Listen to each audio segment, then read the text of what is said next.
A meditation on Parshat Yitro.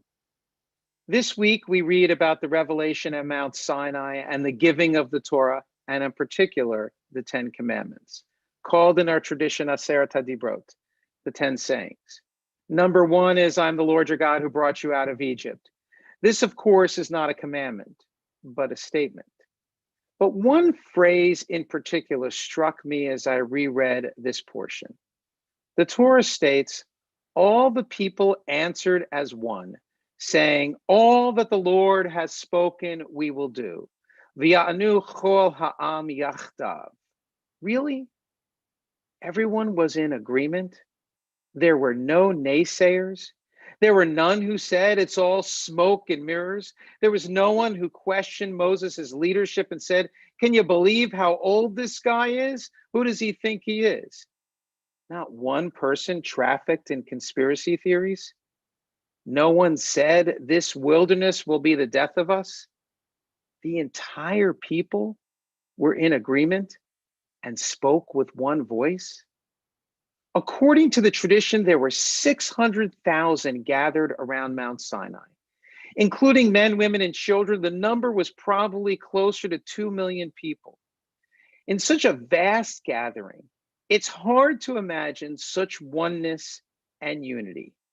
There were far too many people for everyone to be nodding in agreement.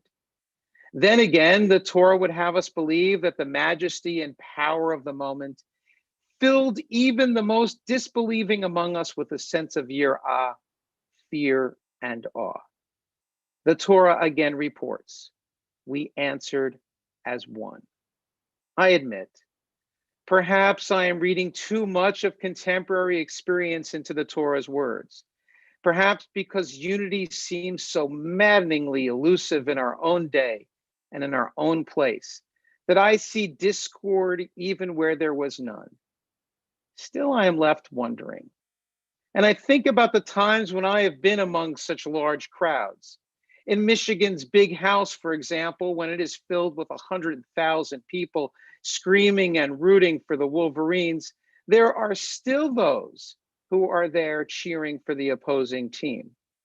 In any large group, or any small group for that matter, or even any family, is unity ever really an achievable reality, or is it more of an aspiration? Then again, is it only leaders who speak so easily and sometimes eloquently about unity and togetherness? Maybe when presidents speak of unity, or when Moses spoke of it, togetherness was a hoped for goal, but not a statement about what people actually held in their hearts. And maybe this is why the people only promised action. All that the Lord has spoken, we will do. And then maybe this is why one rabbinic commentary argues that God actually held Mount Sinai over the heads of the people and said, in effect, accept this Torah or that I drop the mountain on your heads. And while I don't particularly like this commentary, in fact, I can't really even stand it because it removes the idea that we freely accepted the Torah, it does better explain Yachdav. All the people spoke as one. Fear tends to unify better than awe.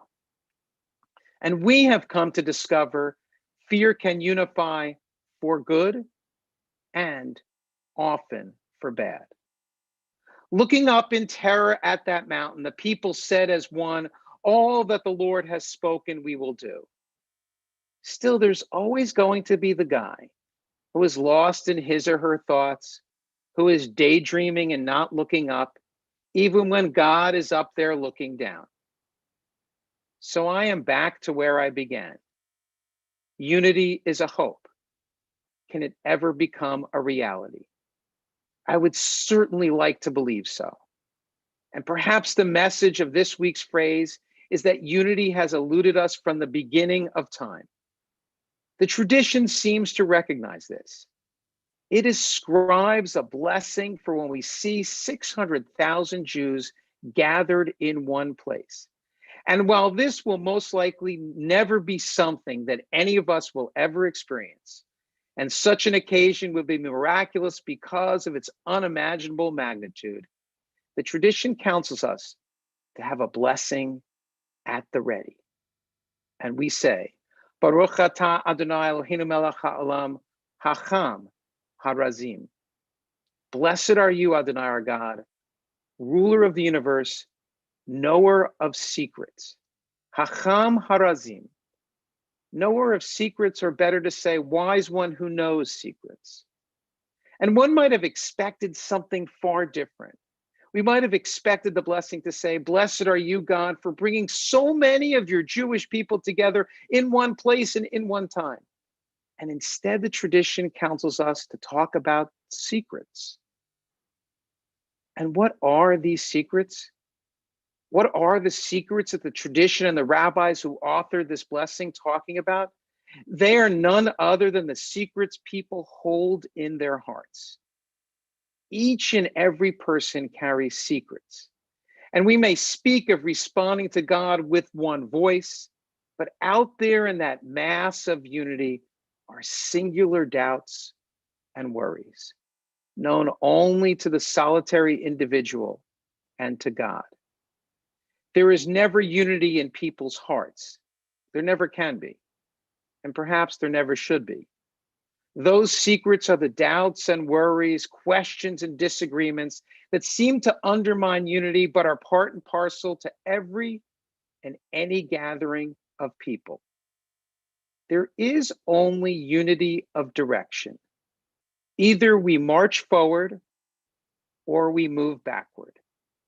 And so despite all of their private secrets and all of our doubts and worries, our people march forward into the wilderness, into the unknown, but also toward a better future.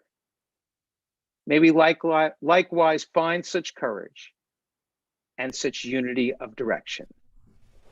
Amen. V'amen.